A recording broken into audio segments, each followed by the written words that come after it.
Welcome back, friends. This is Picks with the Professor, the podcast where a real statistics professor gives you college football betting tips. I am said statistics professor, Professor Sides, and you can follow me on Twitter at Professor Sides. Today, we talk week 12 of the 2021 college football season. And with me today to break down all the action is my co-host, Cousin Jared. How are you doing today after that nice little 8-1 week last week? Feeling really good after that record last weekend, and got us back into the black for me for the season. So that was definitely a positive. And the one thing I learned last week, I sent in my picks, I think from like the lobby of a hotel as I was checking in. So what I learned was I've been taking this thing way too seriously. I do a lot better if I just kind of wing it. So this whole thing, let's just go. Let's just Uh, wing this whole thing, and we're gonna make people more money this week. All right, all right. I like it. Yeah, and hey, the model did well last week too. I was excited about my week, and Yeah, then I look over at your record. I'm like, man, I thought I was doing well. I'm getting destroyed here yeah, with yeah. how well you did. But all right, yeah, let's do it. I'll get the preamble out of the way here, and we'll get right to it. In case you are new here, you'll hear me reference the model throughout the show. So a reminder for everyone that my full power ratings are available in the Google sheet that is provided in the show's description. The difference between the two teams' ratings, once you account for home field advantage, makes up what the model thinks the spread should be between them, which gives us a good idea where there's value week to week. In the long run, this is a winning strategy. However, while it does account for recent play, it struggles to account for recent injuries. So what I'll attempt to do in the course of this episode is explain where I think the model will shine. Also note that good and bad variance will occur. So as much as I'd like to say the model will be profitable every week, that is clearly an impossible reality for any gambler. The aforementioned Google Sheet contains all this week's college football picks. We'll also post on Twitter the plays that we add throughout the week as lines move and or we do more research. Also, college basketball season is here, and those picks have started off really well, so check that out too. Links are in the episode's description. If you enjoy the show, please like and subscribe, rate, leave a review. We truly appreciate any and all of those things. And moving on to this week, all lines courtesy of Bet Online and Accurate as of the recording of this podcast on Sunday evening. We'll start off with the weeknight games of the weeknights. The segment where if you're listening on Saturday morning, we either look like geniuses or fools, or maybe a little bit of both. We'll start off Tuesday, 6 p.m. Toledo at Ohio. Toledo is a 6-point favorite. Cousin Jared, what do you have for us here? Let's start off the week right with a winner here on Tuesday night. Oh yeah, yeah. First game of the week. So I official play for me. I'm gonna lay the 6 points with Toledo here. Ohio at the beginning of the season was definitely playing like a team whose coach left like 3 weeks before the season started, and I'll give them some credit. They turned it around. They've been playing better as of late. I think they're near the top of their division in the MAC. But when they've had success, especially the second part of the year so far, is when they've been able to dominate on the ground. And Toledo has a pretty good defense. I don't think Ohio is going to be able to run up a lot of rushing yards in this game. And when they can't run up the rushing yards, they don't do nearly as well. So I'm going to lay the 6 points with Toledo.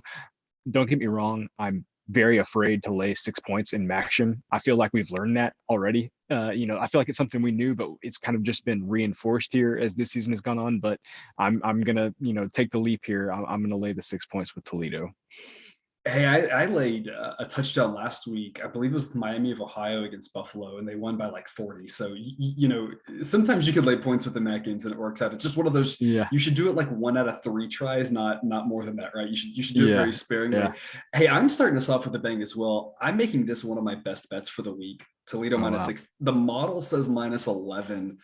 And wow. I hesitated making this a best bet just because it's Maction and anything can happen. But Yeah, just analyzing how the model has done with these teams, kind of like you said, the matchup, this just feels like a right spot, especially at 6, knowing that if things get crazy and it goes to overtime or whatever, you still have a possibility of yeah, a push at 6. Toledo could yep, easily win by 7. So, I mean, the number's right. I think, it's one of those things where I'm hesitant because it's action, but yeah, I think yeah. it's the right Exactly. spot here. So Toledo minus 6 is one of my best bets Yeah. for the week. Western Michigan at Eastern Michigan. Western Michigan is a 5-point road favorite. What do you have for us on this one? No official play for me here, but man, we just talked about Maction. It's scary, which I just did, but laying points on the road in Maction is always scary, right? So I definitely don't think I'd take Western Michigan in this spot, but man, I just don't know enough about this game to make a pick. Hey, I'm with you there. I'm making an official pick on Eastern Michigan +5. The model thinks this should Mm, be a pick 'em. And as you mentioned, I love the fact that you're getting points. Yeah. at home on these weird action games. So Eastern Michigan +5, there's a lot to like here. Not a best bet, but just a solid play, I think, in my opinion, on a game that could go either way. So you're getting lots of value. Another angle to look on this one, I think, is the money line. Again, a toss-up type game. You're getting the home team. You're going to get lots of value there. Again, it may lose, but you could afford to lose a handful of picks if you're getting the +200 type odds, which is about where this one probably will be. So something to look at there for your Tuesday night betting. And the last one, a much bigger spread. Miami of Ohio is at home against Bowling Green, and they are 16-point favorites.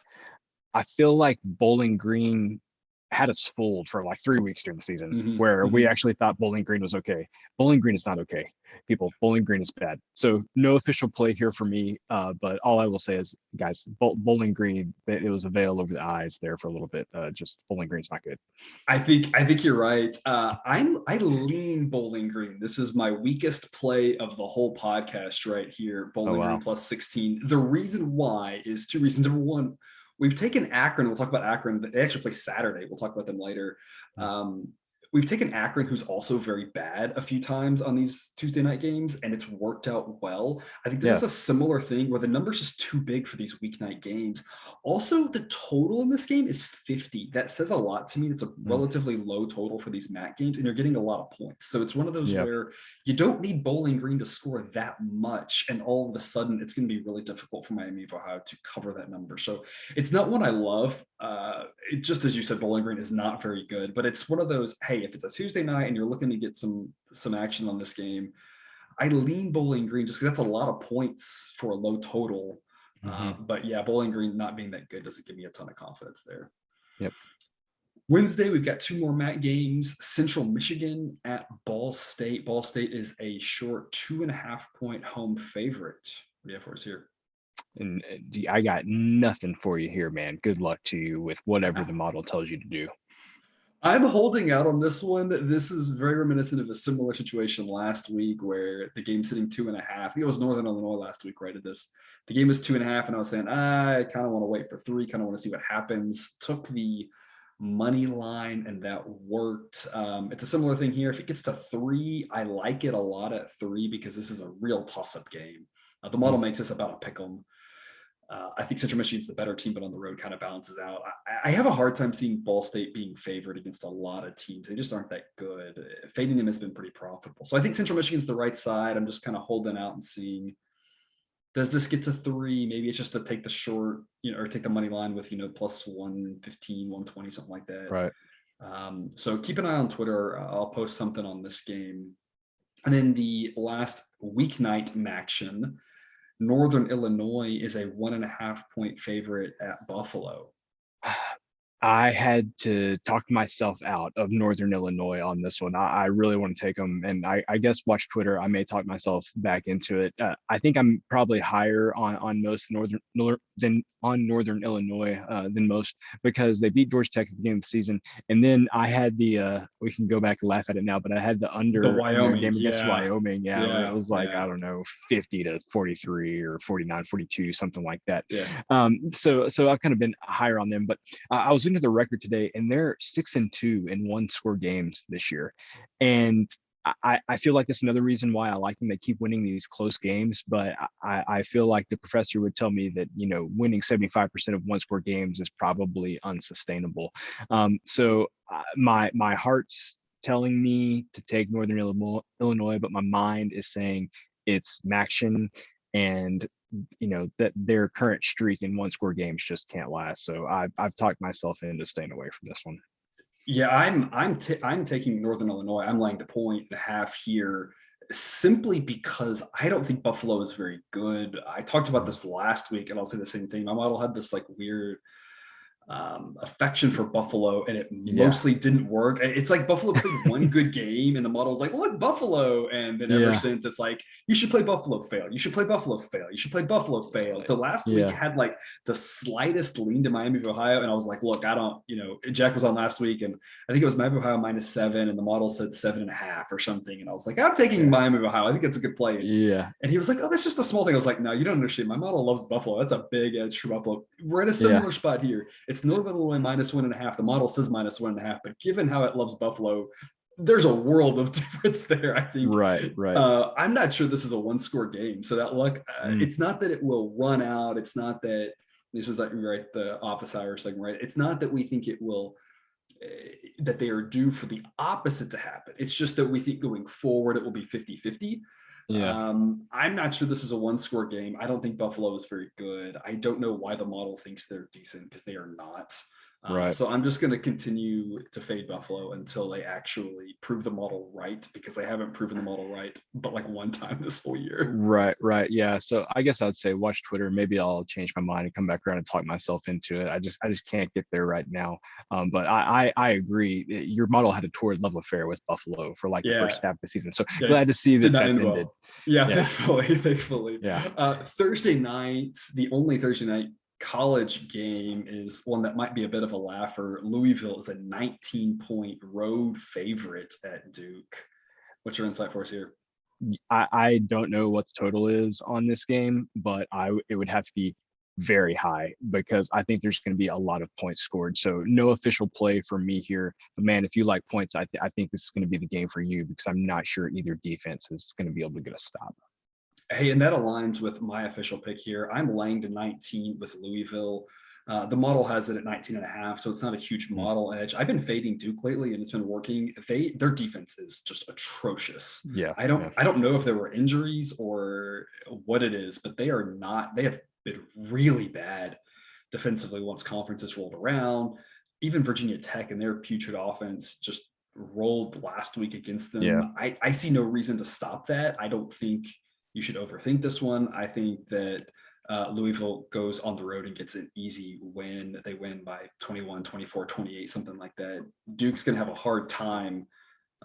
Duke's having a hard time stopping anybody. So, yeah, a lot of yeah. points, and I think Louisville should score the majority of them. So I'm laying the 19 with Louisville. I'm going to keep fading Duke until they prove otherwise, because Right. it's been working. And then Friday, there are 5 games. We're going to cover 3 of them. The first one, Memphis at Houston. Houston is a 9.5-point home favorite. What is your pick for us on this one? So I think y'all probably know where I'm going with this, but I'm going to say, unfortunately, you're wrong. I'm not going under in this game. Yeah, So you loved both Memphis unders for a while and Houston unders. Houston, So yeah, I saw yeah, something out. Here's an under, right? yeah. No, so official play for me. I'm laying the 9.5 points with Houston here.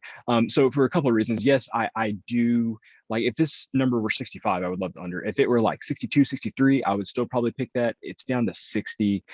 That's just a little bit too low because as we've known over and over again, Memphis has burned me on some of these unders toward the end of the games, and Houston, while they have been hitting the under more than the over, their offense has come around a little bit more lately. So I'm not quite as That comfortable as I SMU would game. have been. Yeah, the SMU game. And they had a game after that where they put up a lot of points, but then last week they kind of just milled it in the second half, and the total of that game was like 45 or something like that. So anyway, I'm just not as comfortable with the under as I may have been a couple of weeks ago. But the thing is, part of the whole basis of me betting the Memphis unders was Memphis's offense is not very good, and guess what? Houston's defense is pretty good. Yep. So I think that Houston's going to be able to put up a decent amount of points here. I'm not sure that Memphis is going to be able to put up that many at all. Maybe the under still hits. I don't know. I've just been burned one too many times with with Memphis in the under this year. So Houston's good enough. They're they're in the chase for the American West. They're probably going to be playing Cincinnati here in a few weeks. They're still got their whole season to play for. So I'm going to lay the 9.5 points with Houston.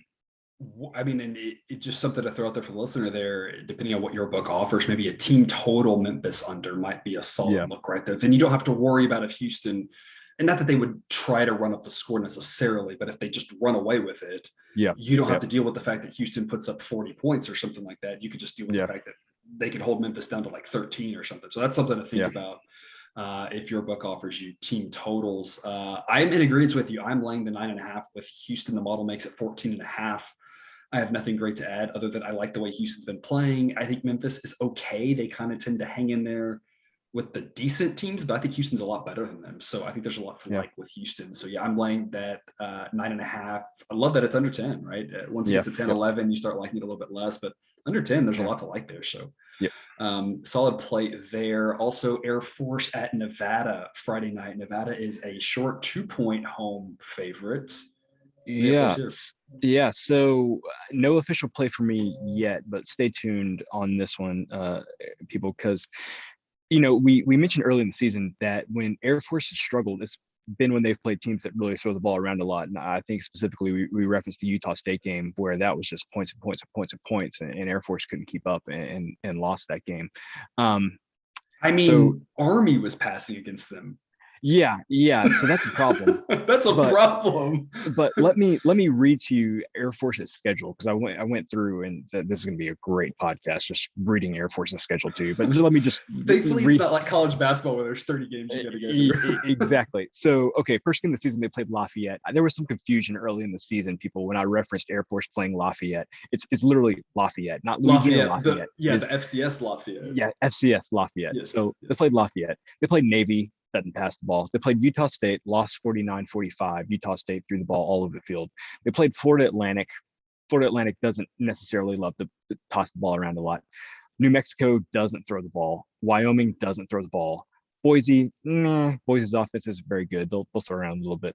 San Diego State doesn't throw the ball. Army doesn't throw the ball. Colorado State does not throw the ball. That is Air Force's schedule to date. I have some concerns about Air Force's defense in this game. Yeah. It's like I said, it's not an official play for me yet. And honestly, if it wasn't a service academy and my heart is just with the service academies, I would probably pull the trigger right now. But I'm gonna take some more time and try to, mentally get myself in the right place to play Nevada. But man, I think this might be a really bad matchup for Air Force. I think it is. I'm going to try to talk you into it right here. I'm going to try to talk you into it so much that when this podcast ends, you go make that bet tonight. Okay. Best bet, Nevada -2.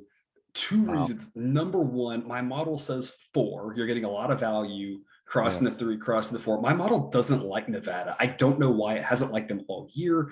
So having an edge on Nevada says something to me that there's an edge here that people are not taking advantage of.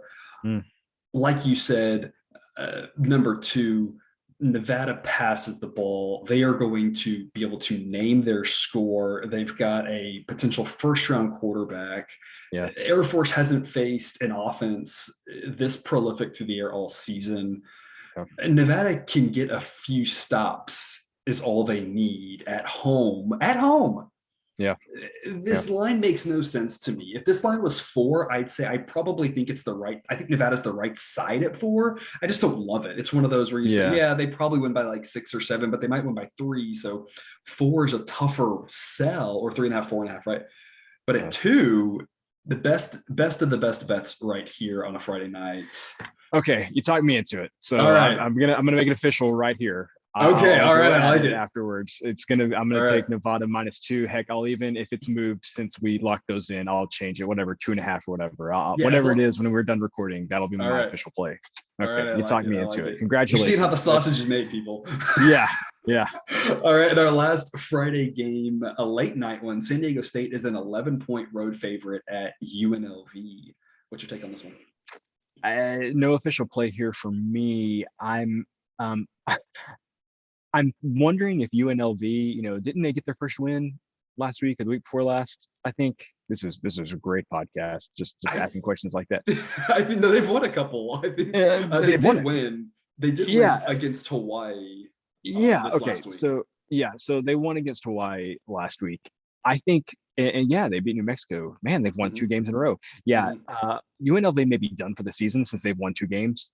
So I definitely would not be betting on UNLV this game. I know it's 11 points, but man, season made for them. 2 wins. Congratulations. Good job, UNLV. But there's no way. And a handful of covers in that stretch too. Which matters, for they know about this stuff, right? Living out in Las Vegas. Oh, exactly. Yeah. Yes, I'm laying the 11 with San Diego State. The model thinks 16.5. I don't know about San Diego. You got San Diego State, you got Fresno State, you got Nevada, you got Boise, and you could kind of throw those teams in a hat, and I couldn't tell you who is better, who's going to win. In fact, when those teams have played each other, I think I'm like 1-12 or something. Wow. It's probably not that bad, but it feels that bad because I don't know those teams, how they interact with each other. I'm always on the wrong side of them, but they're all, here's what I do know. I do know they're all good. I do know they're Mm. all somewhat interchangeable, and I know they're Yeah. all much, much better than UNLV. And so I Yeah. have no problem laying a number short of 2 touchdowns, even though it's on the road here. This reminds me of several weeks ago, we had this game, and you took UNLV against Nevada, right? And I laid the points with Nevada, and Nevada just ran away from it. It's the same thing. The Nevadas of the world, the San Diego States of the world, the Fresno States of the world are in a different class than UNLV. This line doesn't make Yep. any sense to me unless San Diego State has their whole offensive line out or something. They should just be able to run the ball all over UNLV. So Yeah. I like Yeah. laying the 11 points here. Yeah, so we'll tease it later. Or I'll tease it now. Later on the podcast, you'll find another team that I've added to my list of teams I'm done with. Oh, But okay. I'll just say that there are many of those Mountain West teams because of exactly what you said. As soon as we Yeah. think we know something, Yeah. we don't know anything. Yeah. There's many Mountain West teams that are this close to being on the I'm done with list. I feel like with the 4 teams I named, I'm done with them when they play each other. Because I don't know. But then they play the bad teams. It's like, sure, fine. They can beat those teams. But yeah, against each other, I have no clue what's happening with them. Yeah. Okay. All right. That wraps us up for the weeknight games of the weeknights. And now we'll move on to Saturday. We'll start off with the games you care about. These are the games you don't want to miss. We'll start off Michigan State at Ohio State. 2 9-1 teams. Not completely a conference championship game spot on the line, which is kind of crazy to think about with 2 9-1 teams this late in the season, but just a whole lot of chaos going on over there, and more games next week. So it's not win and get in, but it is a huge game to determine who plays for that Big Ten championship game here. Ohio State is a large 19-point home favorite. Yeah. What do you have for us here? Yeah, that's a big number. So that's a big number. We'll have the whole that's a big number segment later.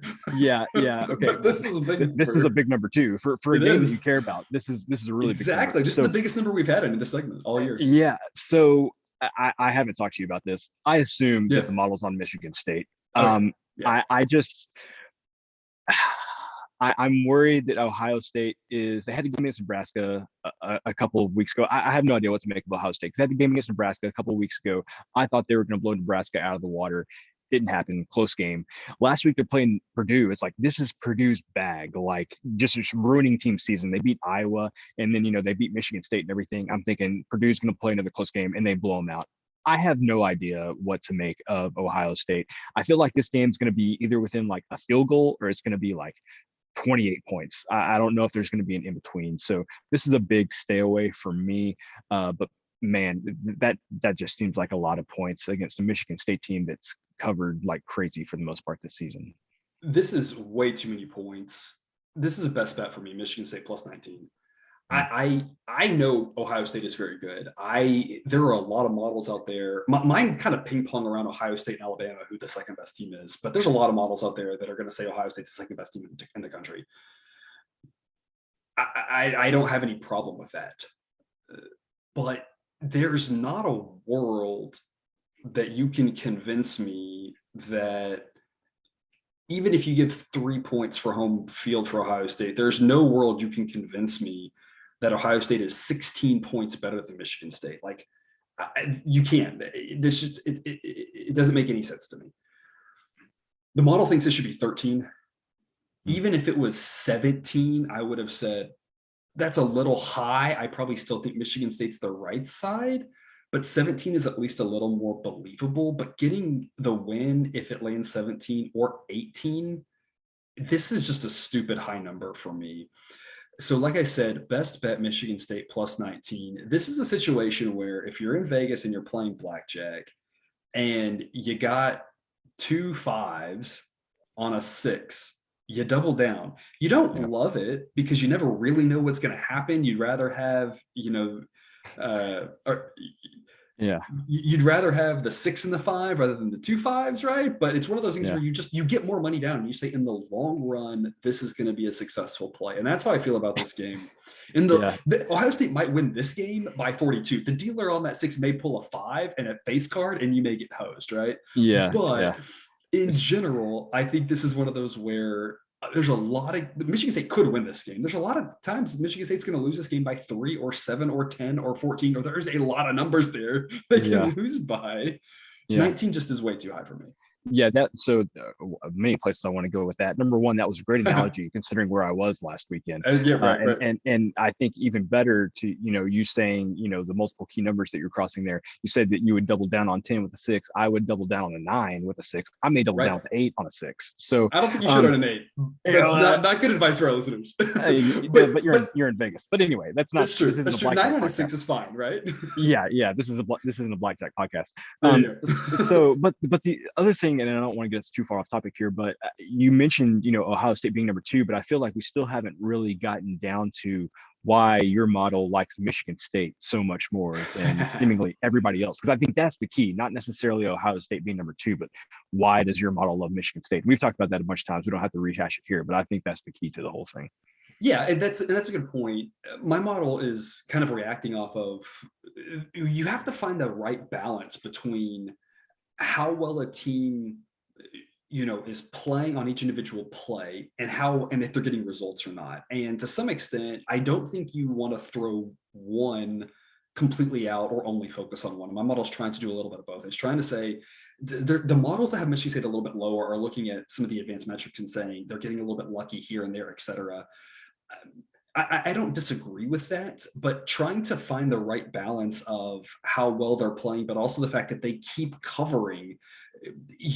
This isn't a situation where we've got, like baseball, we've got 162 games where we're trying to peg everything exactly perfect, because they keep covering for the most part. They lost to Purdue, but then they covered again last week against Maryland. So my model's kind of saying, hey, they keep getting us to the window. Why are we going to penalize them where other people are penalizing because maybe they're not doing this little thing right or this little thing right? My model sees that, it knows that a little bit, but for the most part, it's giving them a little bit of a boost more than other models are, just because it's saying they keep covering. So why are we going to hold that against them? So right. And that's the other thing too, just to take note, even the most pessimistic models against Michigan State, I think don't make this much more than like 2 touchdowns. Like I don't see I think maybe the most pessimistic I've seen might be 17 or something. Again, and that I can kind of buy 17. I just can't buy 19 is right. Okay. Moving on to the team that beat Ohio State, Oregon at Utah. Oregon's number 3 in the playoff, right? Or 4 in the playoff or whatever. Yeah. That's coming out maybe by the time you listen to this. I'm going to guess they're not number 3 in Vegas. Not number 3 in Vegas. Most power ratings have them in the 20s or so, low 20s. And that shows here Utah at home, but Utah is a 3-point home favorite, against a team that's supposed to make the playoff at this point. Yeah. So if this goes below a field goal, I might be jumping on Utah here. My thing with Utah is there is like a definitive point in their season when things change. They made the quarterback change, and they have been a different team since they made that quarterback change. I know I've hit that like probably the past 5 weeks. I've said something about that. Yep. Oregon is the exact opposite. There's like they have the win against Ohio State as like the defining point of their season, but everything else has been just like all over the map the whole season. I have no idea what I'm going to get from them. So I feel really good about what I'm going to get from Utah. 3 is just too, I think it's going to be a close game. If I could get value under 3, I think that would be great. So it's a stay away from me for right now. If this goes below 3, then I may be looking at Utah play. I'm playing Oregon +3, and here's why. There's 2 reasons. Number one, I don't know. I'm kind of like you. I don't know what's going to happen in this game. It should be close. I'm getting a field goal. Mm-hmm. There's a lot of value there. Exact same reason why I don't want to lay a field goal. Exactly. Yep. So it could be a field goal game, and then if Oregon wins that field goal game, I win. If they lose that field goal game, I get a push. This also feels like one of those wonky games where there might be extra field goals or something screwy happening, and one of those like 25-23 games where you're like, how did the score end up there? And so it could easily, again, I'm getting 3. I think there's value there. But the second thing that I want to touch on here, and is that Oregon, we've talked about this a lot, right? Doesn't put away teams. They really struggle with, I should beat this team by 20 or 25 or 30.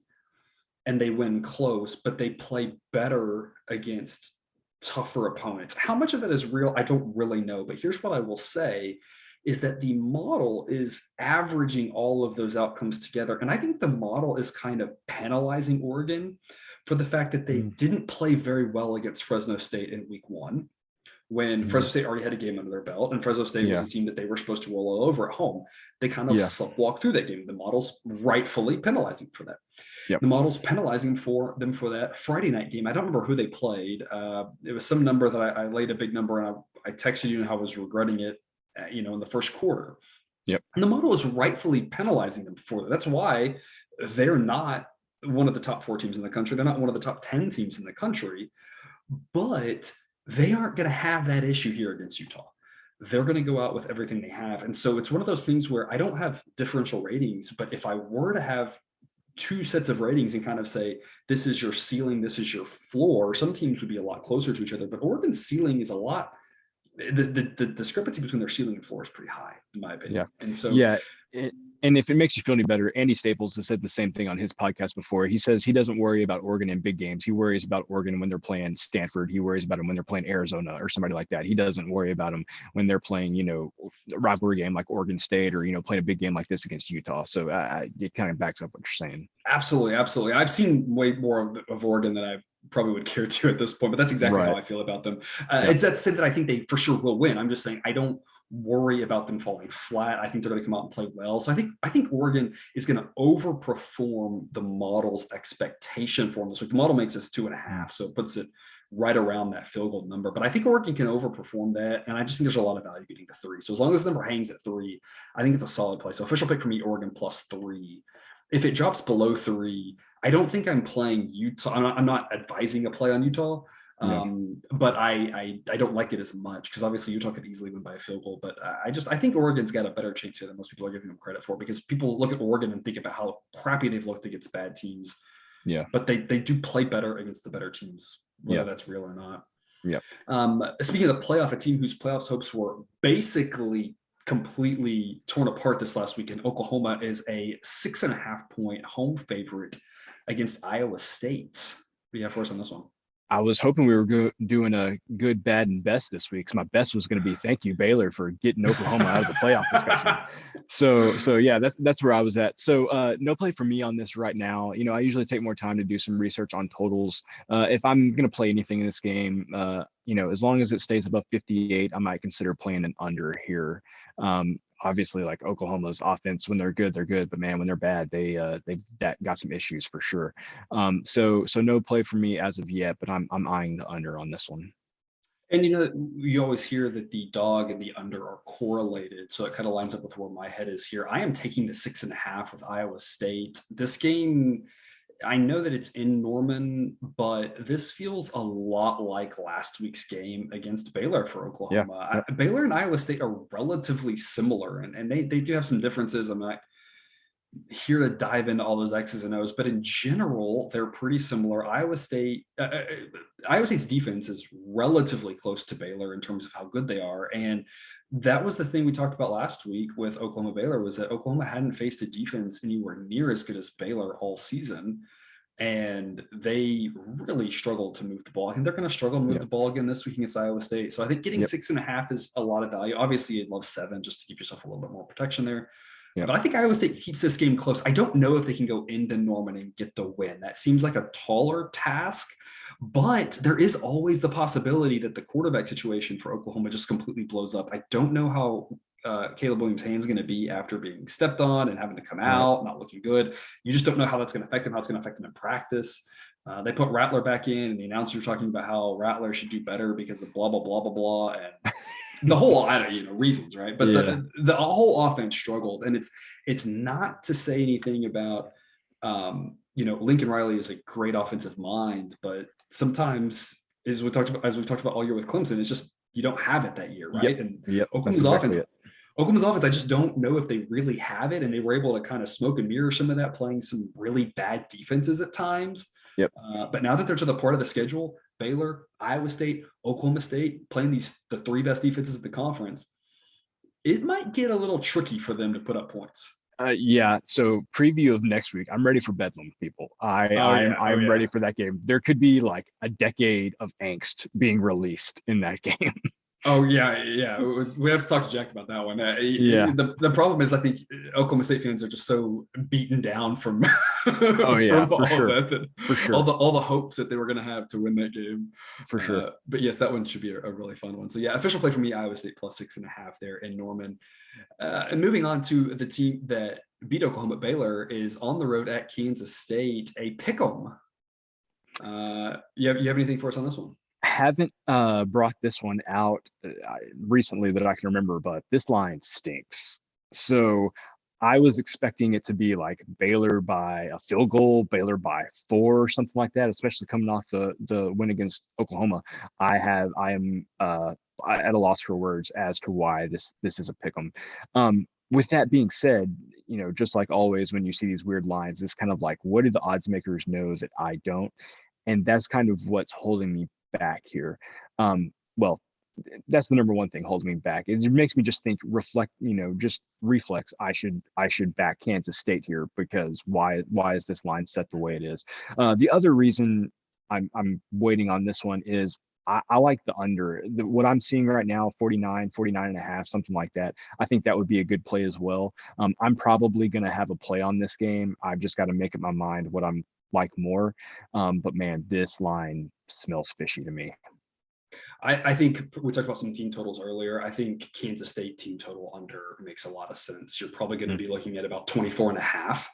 I don't see a way that Kansas State scores more than 24 and a half in this game. I think if they win, it'll be really low scoring. And I think if anybody's going to score some points, it'll be Baylor. I don't know if they will necessarily, but if anybody's going to get to 35 or 40 and just kill the under by themselves, it's Baylor. I can kind of explain that for you a little bit. And this is I don't want to dive too deep into this, but the challenging part for me, eyeing my model all season and trying to figure out, we already talked about it a lot already this episode, right? It had that weird affair with Buffalo and trying to figure out as early as possible, this was wrong, ignore that, or it really didn't like Nevada and figure out it's wrong. And the model nails a lot of teams and does really well with a lot of teams, but there's always a few. And the model's liked Baylor all year. I think it's backed them in every game, all but one game. And that's, yes, I am a Baylor alum. It has nothing to do with it. I don't code anything in like that. There's no anything about how that plays out. It's just a side effect of randomness. It was going to take a random election teams, right? Well, unfortunately, I accused you of coding that in when you had Baylor #1 in college basketball last year. Right. I remember that. And then they won the national. So, exactly. Of course, but sometimes you look at the model and you say it's just missing something, and I don't know what it's missing, but it's not. You can't capture everything with numbers. We try to do the best we can, but we can't. But sometimes when you see these discrepancies week after week after week, you look at it and you look at, are they outperforming the model? Baylor's a team that's consistently, I think the model has pegged Baylor better than the books have. The Baylor's more performing closer to the model's expectation week in and week out than they are the book's expectation. So the answer to the question there of why is this line not higher? My model makes this Baylor -3, which is exactly what you thought it would be. And I think that's a more accurate line. The books just haven't given Baylor the respect. They had an awful season last year. I don't know if that's weighing on them. But I think this is just another situation. And Baylor hasn't covered every game, but they've covered way more than they haven't covered. So I think if you looked at the model all season and said it likes Baylor, there's a reason why it likes Baylor, it just played them every week, you'd be profitable. So I think the same thing holds this week. I'm picking Baylor, official pick, Baylor at the pick 'em at Kansas State. It's not a best bet for me specifically because Kansas State is a very difficult place to play. It's one of the maybe 15 or so places in my system that I use 3 points for home field instead of the standard 2.5, because it is a very difficult place to play. And so that's even coded in here. So I still think Baylor's 6 points better than Kansas State, but knowing how difficult it is to play there, I can't make this a best bet. Yeah, and the full home field advantage for Kansas State, that passes the eye test for two guys that have watched a lot of Big 12 football in their life. It passes the eye test. It does, yeah. And I've actually been there once. I saw a Baylor play there several years ago, and it's a very difficult place to play. So yeah, official pick Baylor at a pick 'em for me there. And then the last one for games you care about, SMU at Cincinnati. Cincinnati is a 12.5 point home favorite. And before I give you the floor on this one, Cincinnati. Yeah, I Jack know. and I discussed Cincinnati a little bit last week, and they kind of did it again this last week. I Yeah, backed them on Friday, and I said they're way better than South Florida. Style points aside, they're going to be able to go out and do their thing. I tweeted about this. They were outside of the number, and then South Florida scored, and then they were an inch away from being outside of the number again, and they were right there, and they just couldn't do it. They still are in the yeah, last month now lacking that big, impressive victory. Yeah, last week was better, I guess, than yeah, before, but still not convincing because South Florida is really bad. yeah. What's your take on this one? Yeah, so man, no official play for me here, but just with how Cincinnati has looked lately, you know, SMU is one of the few teams I think that Cincinnati's going to play where they could put up some points on Cincinnati. I have no idea what's going to happen in this game, but if there's a place where it's, out of all the games that you've looked at, you've mentioned putting up style points. This may be the one where you say it might be tough for Cincinnati to get a lot of style points in this one. And I'm going to put you on the spot here. I'm curious what your opinion is on this.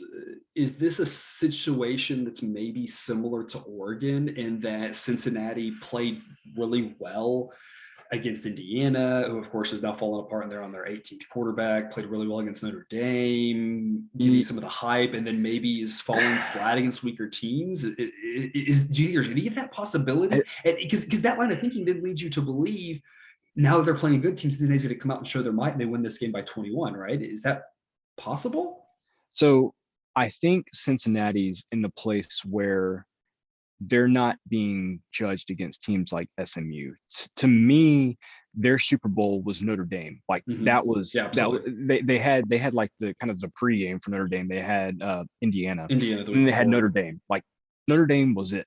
Like they could, in my opinion, in the eyes of the playoff committee, they could beat SMU by like 45 points, and I'm not sure it would do anything.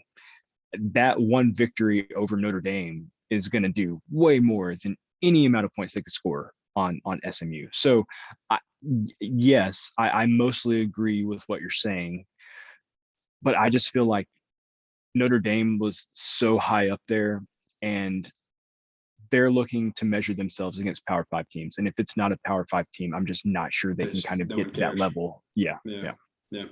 I don't know what to make of Cincinnati. It's a pass for me. The model makes this 12, so there's no model edge. I see no edge with my eyes. I've seen a lot of this Cincinnati team. They've been really frustrating. I don't know what to make of them. I think anything's on the table. They could lose this game, even at home, and I don't think I'd be surprised the way they've played the last month. They could go out and win by 21, 24, 28, and I don't think I'd be surprised either, because I think when you look at just how good the Cincinnati team can be, there's talk about the ceiling and floor difference. Their ceiling is really high up there. But man, if they play at all like they played the last month, they're going to really struggle against an SMU team that is much better than any of those teams. So I don't know what to make of that one. I'm really interested to see, but I can't endorse any play on that at the moment.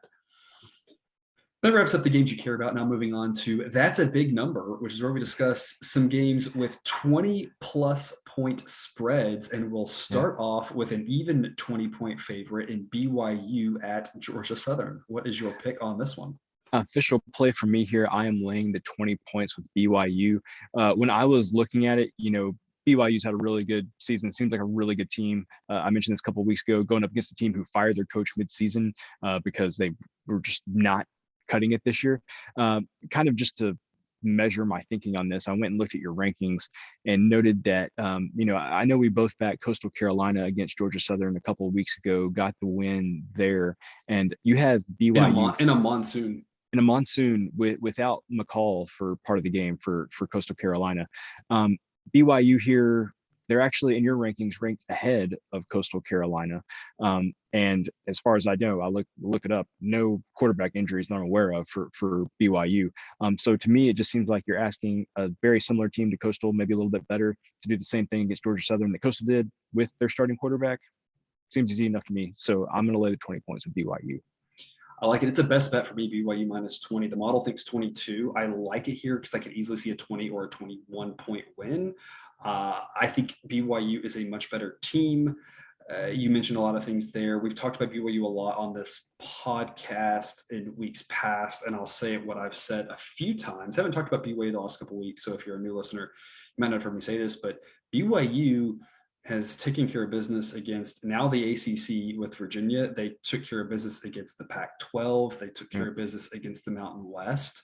They struggled playing Baylor when they jumped up to one of the better teams of the Big 12. I think, and we talked about them going to the Big 12 eventually. If they were in the Big 12 this year, I think they would really struggle with Oklahoma State, Iowa State, Oklahoma, but I think they could handle the rest of those teams. Just that top tier of the solid conferences they're going to struggle with. Other than that, they have really dominated anybody else they've played, and Georgia Southern is a tier below some of the teams they've played in those other conferences. So I think they are the much better team. I don't think the road trip worries me at all. So I'm laying the 20 as a best bet with BYU. South Alabama at Tennessee. Tennessee coming off a game where you kind of thought maybe they were going to hang in there with Georgia a little bit. They hung in there longer than most anybody has. Yeah, looked pretty promising for about a quarter and a half. Looked promising. They were moving the ball and they were having those long sustained drives, and you thought that's going to help Tennessee's defense out, because part of Tennessee's defensive problems have been they score too quick and their defense is back out on the field, right? That fell short, of course. Tennessee is a 27.5 point home favorite against South Alabama this week. What insight you have for us here? So the only insight I have for you here is, do you know who South Alabama's offensive coordinator is? I do not. Major Applewhite. Really? I have not heard that name in quite a while. So that's all. We aren't talking Texas this week. So this is our only chance to talk. We're not talking Kansas. Wait, we're not talking Texas? No, we're not talking Texas. You said Major Applewhite. Here's our chance to talk about Texas right here. Done with Texas. So they're the next one on the list. Done with Texas. Not touchdown the rest of the season. Okay. It. Yeah. There you go. I have a best bet on South Alabama plus 27.5. And here's my here's my reasoning. Number one, South Alabama, I have them that they should only be getting 25 points, not 27.5. So I like that we're getting a little bit of value there. But also, South Alabama has been a backdoor cover machine. I've been on them a couple times where they've gotten me to the window there. Last week, they were trying to get me a cover. They were actually already inside the number with about 2 minutes to go and driving to score again. Quarterback gets hit as he throws. The ball wafts up around the end zone. Guy picks it off, runs it back 100 yards. So South Alabama misses the cover. It was kind of heartbreaking, but they really do play till the end and try to score independent of the spread. Tennessee has given up some backdoor covers. They gave up backdoor cover week 1 against Bowling Green. And Tennessee's a defense that will give up some points. So I think South Alabama, they will try the whole game. They will get some points. It's too big of a number for me here. So best bet on South Alabama. Plug your nose and play it. Don't watch the first half. Tune in the third quarter and hope that it's a 10-point game or a 14-point game or something, and it's interesting for the second half. Our biggest number of that's a big number here. Vanderbilt at Mississippi. Mississippi is a 36.5 point favorite against poor Vanderbilt. Yeah. What you got? So I just don't get my words twisted here. This is not an official play by any means, but there's no way I'm laying the points with Ole Miss in this game. And I say that because I covered with Ole Miss a couple of weeks ago against Liberty, laid the 9.5 points, something like that, and covered.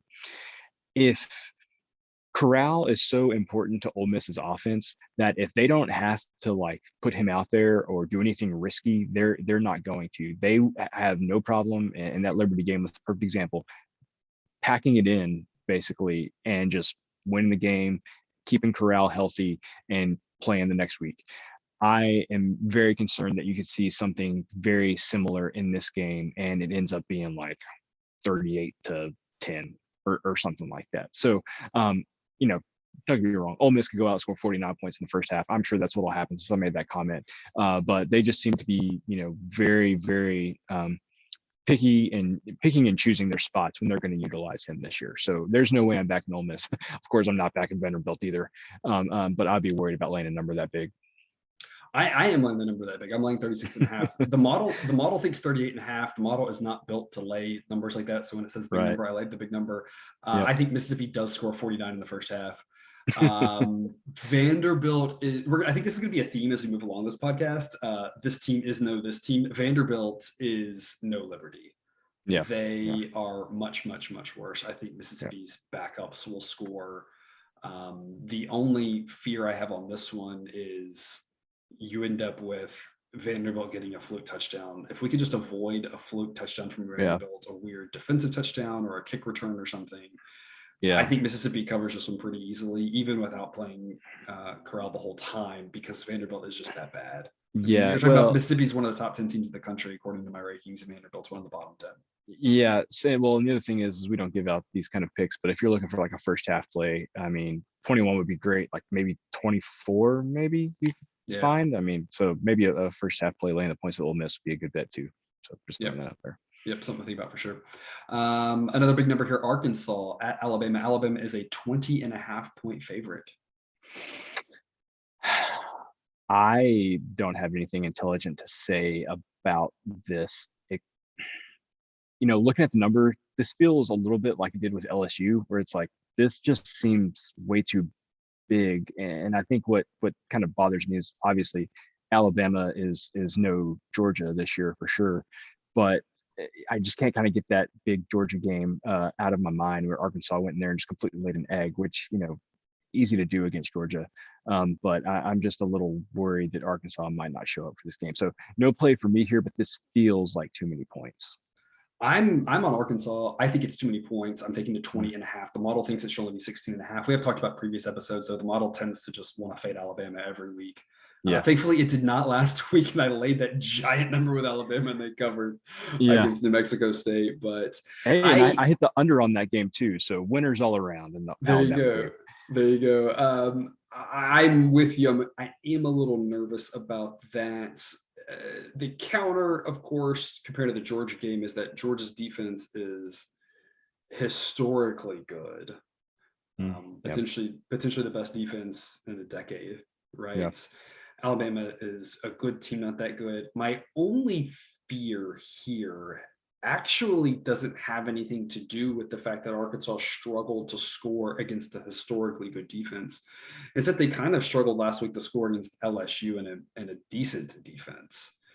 So that's my fear here, is that Arkansas it's not that they lay an egg, they don't show up or whatever. It's just that they have a hard time sustaining a drive against Alabama.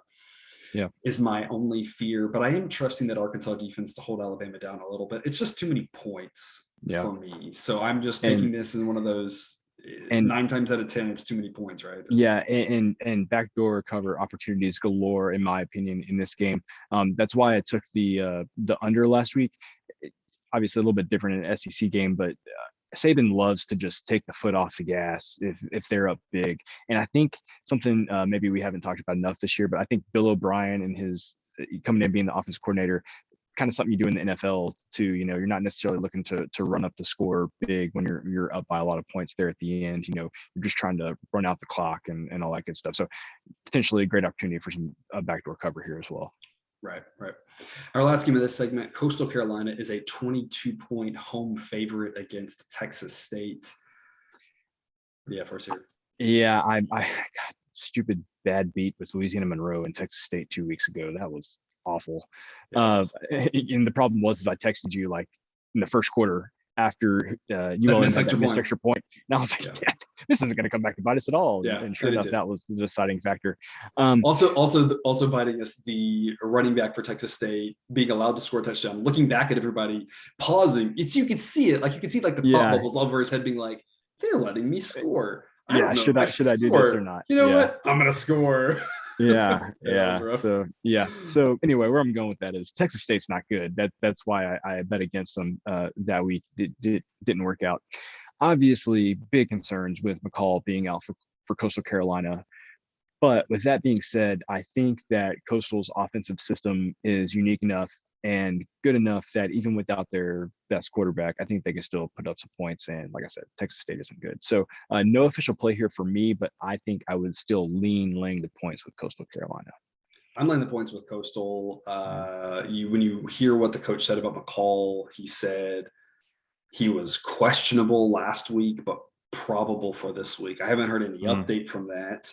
So we Mhm. don't know. But look, kind of like you said, throw all that out the window. They scored 42 last week. Like Yeah. they're going to score points. The issue that what they had last week and the reason they didn't cover had very little to do with McCall. You could talk about the injury of the quarterback, and that could affect the defense because now they're not moving the ball. They're not blah, blah, blah. They Yeah. scored 42 points. It wasn't like they went 3 and out, and thus the defense then got wore down because of that, right?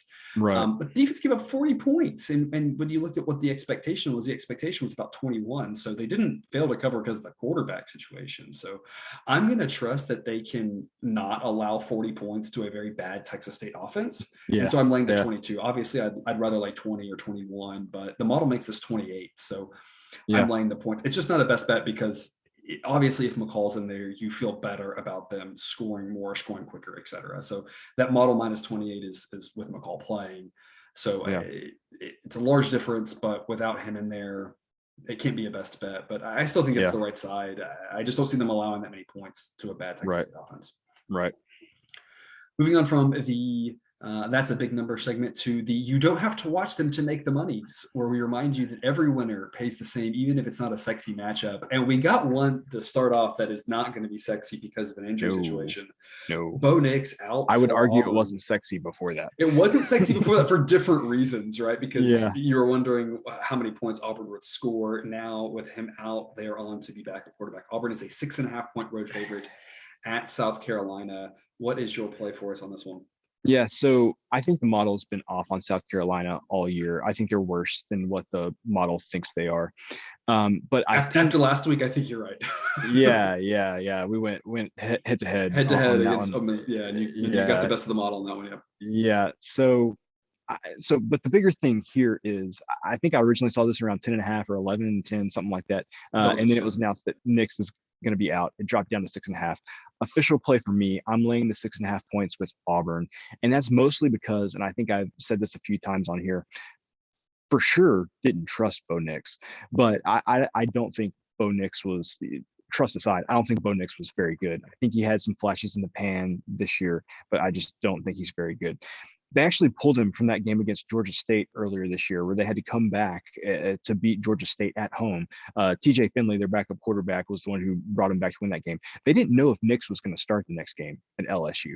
So they had faith in Finley. And then, Nix came out and had a really good game against LSU, and you kind of couldn't take him out at that point. But all of this to say, I don't think the backup quarterback for Auburn is much of a step down here.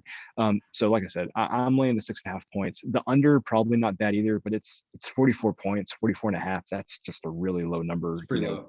Yeah, like one big punt return, and that could, kind of ruin that. So I feel better about laying 6.5 points. I think South Carolina is going to score like 10 or 13 points. So I think Auburn can get to 20. And, I said we weren't going to talk about Texas anymore, but you talking about Bo Nix reminds me of the Texas quarterback situation ever since McCoy left. Even before that, if you want to go back to the Major Applewhite, Chris Sims, it reminds me of the Chris Sims thing, right? He has the potential, but is he realizing it? Has some really good games. Had some really good games. And I feel like since McCoy, the Texas quarterback situation has been basically that. It's find a guy who looks really good for a few games, and then he's the savior, and then he does really bad, and then should he be playing or not? Is there a backup, right? I mean, Texas has done that for like a decade now, cycling through that. And Bo Nix kind of reminds me of that. He has some great moments. Yeah. And yet he has so many overall moments where you're just like, is this really the guy to lead a top 15 team, which is what they're hoping to be? Yeah. The model makes this 8.5, and trusting what your analysis is, I am officially on Auburn minus 6.5 as well. If I like your analysis there.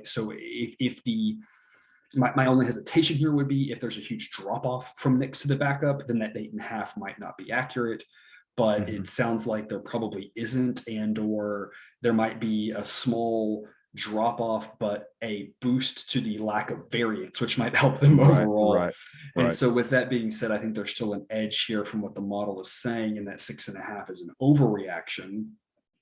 that the line should not have dropped that much. I'll lay the 6.5 with Auburn as well. I'm also like you. The model I think is too high on South Carolina. We've been kind of learning that lesson here the last couple of weeks. South Carolina just isn't very good. Yeah. And so under a touchdown's a solid play in my opinion. Yeah, and not that this is going to change anybody's mind, but I'm pretty sure Finley, he was at LSU before. I'm pretty sure he started SEC games before at LSU. So this isn't going to be, I don't think, anything new to him. So, again. And to be fair, I'm not sure that South Carolina is the most intimidating atmosphere Yeah. in November when they're not, when they're not good, right? Exactly. If they're good, it's different, right? But Syracuse at North Carolina State. North Carolina State is an 11.5 point favorite. I've got nothing for you here. I mean, that's why we say you don't have to watch them, right? Yeah. I have an official pick here, North Carolina State minus 11.5. I think they're a pretty good team. Fun matchup with them in Wake Forest last week. Yeah. And it was close down to the wire. Home team wins by a field goal. I mean, that's kind of exactly how we all drew it up for the most part. All the models, all the talk, everything. I said I was waiting. I liked NC State, but I was waiting for a field goal. Never got to a field goal. Both you and Jack took Wake under a field goal. They won by a field goal. So, I mean, I think we all kind of nailed that pretty well. I think NC State's still a really good team. I think at home against a bad Syracuse team, I think that's the right side. The model makes us 15. I think they win this by, 13, 14, 17, something like that, and get us a nice, easy victory. One that might be really ugly, Rice at UTEP. UTEP is a 10-point favorite. Yeah. Is it going to be really ugly? I don't know, because I was like you. I saw this line and I was like, I'm taking UTEP. And then I went and looked at Rice's schedule, and sorry, I don't have the Rice schedule pulled up, but they have played, like, the past 4 games have been 1-score games. Yes, probably a step down in competition from UTEP, but I just don't feel comfortable. I can't believe I'm saying this. I don't feel comfortable laying 10 points against Rice right now. I feel like they're playing a little bit better. They're keeping all the games close. This could look up backdoor, win by a touchdown, 8 points, something like that. So I don't have a play here, but I wanted UTEP, but man, Rice has been a little feistier lately. I'm laying the 10 with UTEP. Best bet for me. The model makes us 13. I think 13 or 14 is the right number. Obviously, you do have backdoor concerns, but I think that UTEP is in a different class than Rice, which is also weird to say, especially coming into the season when we talked about that. We'll go back to week 0, that UTEP New Mexico State game, where we're sitting here debating which team is actually better. Yeah. To think that we thought they were in the same category, and they're not. UTEP has become a pretty solid team. Yep. I don't think my model has even fully caught up to how solid UTEP actually is. I just think they're a much better team here. I think this is a situation where they're going to be up 14-21, something like that late. Then we just got to hope that it's either 14 and they hold on, or it's 21 and then a backdoor isn't going to hurt us. Because that wouldn't get to the 10. So I'm laying the 10 best bet for me at that number. Kent State at Akron. Speaking of bad teams, Akron is a 13.5 point underdog. Akron's made us a little bit of profit here the last several weeks, taking in some big numbers in some of this actions. We have a Saturday action game. I can't believe pulled apart from his friends. Yeah. So no official play here for me. And what's holding me back is when we've played, or at least when I played Akron a couple of weeks ago, we were getting like 20 points. So here, less than 2 touchdowns. If Kent State gets their stuff together, they can score like 56 points on Akron. And I don't see Akron being able to score that many keep up. So I think this may be one of those, we come back next week and we say, I'm kicking myself. I should have taken the points with Akron. Like you said, they've made money for us recently, but I just can't get over the fact that if Kent State plays like they can, this game is not close. So it's a stay away for me. Hey, I'm not going to have any regrets that direction. I am taking the 13.5 with Akron. The model thinks it should only be 10. I think you make an interesting point. Again, go back to the, one of the themes of this podcast here is, ceiling and floor of a team. Obviously, the ceiling for Kent State's a little higher, but they just haven't really done it for the most part consistently. They haven't. And it's too many points. I think this line is skewed by the perception that Akron is bad. They are, and the perception that Kent State is a solid MAC team, but they kind of aren't this year. Nope. And so I think that's just too many points on the road. And so again, I'm taking the 13.5. I really wish it was 14. I don't know where the line's going to go, but I will take the 13.5 and just hope they don't lose by 14, because that would be just heartbreaking if that were to happen. Yeah. And then our last one for this segment, you don't have to watch them to make the money. Washington is a 6-point road favorite at Colorado. I don't know if you can watch this one. This feels like a Pac-12 Yeah, network game. If it's yeah, not, it really yeah, should be. yeah. What is your play on this one? So I've got some thoughts on All this right. game. So remember after USC fired Helton, and I was like, hey, I would be on USC because they're going to be so happy to kind of have that ball and chain release. They're going to go out and play the best game of the season. And guess what? I think they did, and Yeah. they killed Washington State. Not to bring up any sore spots for you. On Yeah. that When game Washington State was up again. 14-0 and I was getting like 10 points, I was like, oh, this is easy. Yeah, They yeah, and then it scored. wasn't. They Yeah, lost by 30 or something. yeah. So I feel like Washington's going to be in a similar boat here. Number one, because Lake's gone, so he was fired today. So I think that makes them feel a little bit better. I think maybe more importantly though, and I don't know if it was this past week or the week before that, but Washington let go of their offensive coordinator as well, which terrible for people like me because I've been printing money with the Washington unders. Right. But they let their offensive coordinator go. So that combination of getting some new life into the offense and then the change at the head coach when clearly it wasn't working out, I think they're going to come out and play inspired, and it helps that Colorado hasn't been very good this year. So official play for me, I'm going to lay the 6 points with Washington on the road. So, a question, because I don't follow Washington football like you do. Do you? You were nailing them every week, Yeah, whether it was yeah, side or total. It seemed like. yeah. Did the players dislike Lake? I know there was the scandal, and then there was the Oregon isn't a rival comment, which was just absolutely bonkers and bizarre. I know that they were frustrated with bringing him in, and Yeah. the performance wasn't where they wanted. But I have no idea how the players. Do we know how the players felt about him? So I don't think the players cared too much for the offensive coordinator is Okay. what I would say. Okay. I think so no, I don't know anything about the players, but I know there was a lot of perception around um, we kind of had it rolling here with Peterson. Why Mm, and Lake was fairly upfront saying we're going to change mm. everything with how we've done everything. There was a lot of head scratching, kind of like, why are we changing everything when what we kind of had going was a good thing. So I don't know if any of that was coming from the players, but at this point, I think there had to have been some questions when you were at the very top of the Pac-12, and now you've kind of gone back to at least mid-pack, if not further. But I Absolutely. Yeah. think probably Anytime you're at a program that's good and you struggle, there's some issues either way. I just don't know if there was any extra no, things no. on top of just the performance. I He, think the he bigger was thing is the offense coordinator instead and of that's a Lake. huge thing. Yeah. Yeah. Now Yeah, Lake was the defensive coordinator yeah, under. yeah. Okay. He was. Okay. All right.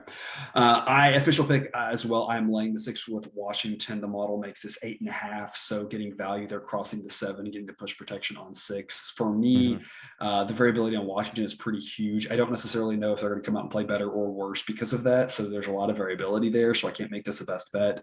This is more a play against Colorado because Colorado has mostly been pretty bad this year. So Yep. even a team as bad as Washington's been, they've still got a lot of talent and they should be able to go get a win against a really bad team, in my opinion. Yep.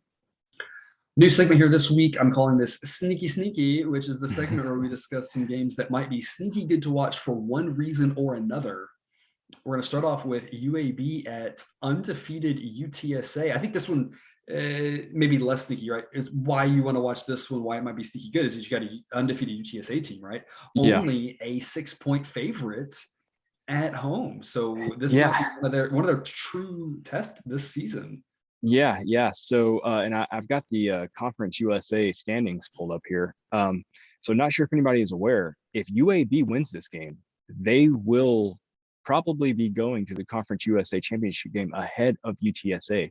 At that point, they would both have one conference loss, and obviously UAB was the tiebreaker there. So and this is kind of what the whole crux of what I'm going to say hinges on. This is a big game for Mhm. UTSA. They everything that they've done this season will kind of be for naught if they don't win this game. So I think that Trailer's going to have them ready to play. And UTSA has definitely come out with their best games against their best competition. So Illinois, Memphis, UTEP. So I see it being the same thing here. They'll kind of have an off week. UNLV comes to mind. I think you were on them against UNLV. UNLV covered.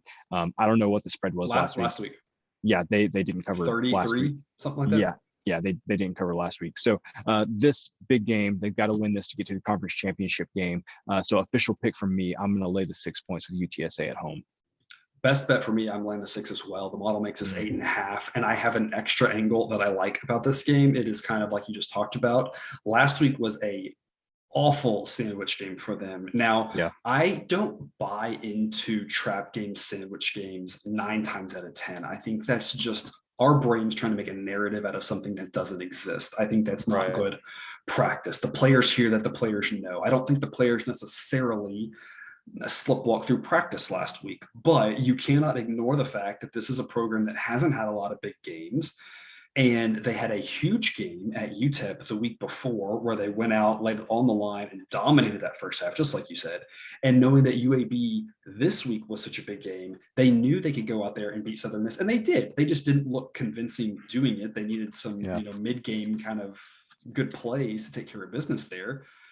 And so last week, I think if you looked at my model numbers, my model actually said to play UTSA. I laid off of it. We didn't talk about it on the pod last week, but I wasn't going to touch UTSA last week, no matter what the model said, just because it was a really bad spot to lay that many points. So it's not, I wasn't going to fade them either, because fading UTSA this year has not been a profitable move. I tried that early in the season and that did not work. So I wasn't going to fade them, but I also wasn't going to lay that number. But now that we're back to playing real teams and not teams that they should be able to just walk all over, I like them a lot here, laying the 6. I love this number under a touchdown. So best bet for me, UTSA -6. Appalachian State is a 9.5-point road favorite at Troy. What's your take on this one? So something I have my eye on here is the over, and right now it's at 52. That is actually a fairly key number. Would love to get it at like 51 or something. So I'm going to sit on it. Not something I'm going to play right now. I may pass, but kind of my insight on this one is Troy kind of got a rep at the beginning of the season for being a really low scoring team, because their first 4 games against FBS teams this year, the totals in those games were 34, 30, and what's this, 30, 47, and 37. So they had some really low totals to start, but they've since come back and they've been scoring some more. I got the over with them in Texas State a couple of weeks ago. They played Coastal pretty close, scored 28 points against them. I've mentioned it a couple of times. App State their offense doesn't get enough credit. They're really efficient. They can put up some points easily. I had the over with them in South Alabama last week, going for Major Applewhite there, and of course they just held South Alabama down. They didn't have to score any points, which was really frustrating. I was excited about that 100-yard interception return there at the end. It was getting me one score closer. It didn't work out for me. But the other team was about to score, Yeah. So anyway, so something I'm eyeing here is the over. If it goes back above 52, I'm not going to play it. But if it drops below 52, it may be something I make a play on. All right. I think this might be a sneaky good game, just because Appalachian State's always fun to watch. You never know if they're going to get tested here on the road. I am laying the 9.5 with Appalachian State. I like the fact that this is under 10. The model makes us 11.5. So there's a solid edge on Appalachian State. And they're always a fun team to watch. If you don't give any love to some of those smaller schools, they're a fun one to keep an eye on, especially in a game that they are not expected to win by 30 points. Because those games are never fun to watch. East Carolina is a 3.5-point road favorite at Navy. What's your take on this one? I was this close. This podcast is a visual medium. I was this close. Very close together. I was this close to making a play on East Carolina. They've been playing a lot better lately.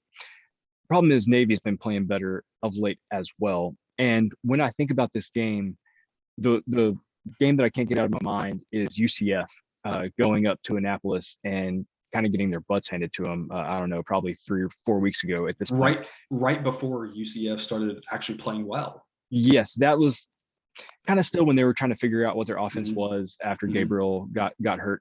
The problem is I think East Carolina reminds me a lot of that UCF team at that time. So I think East Carolina is the right side here, but I just can't quite bring myself to do it because of what I saw Navy do to UCF at home a few weeks ago.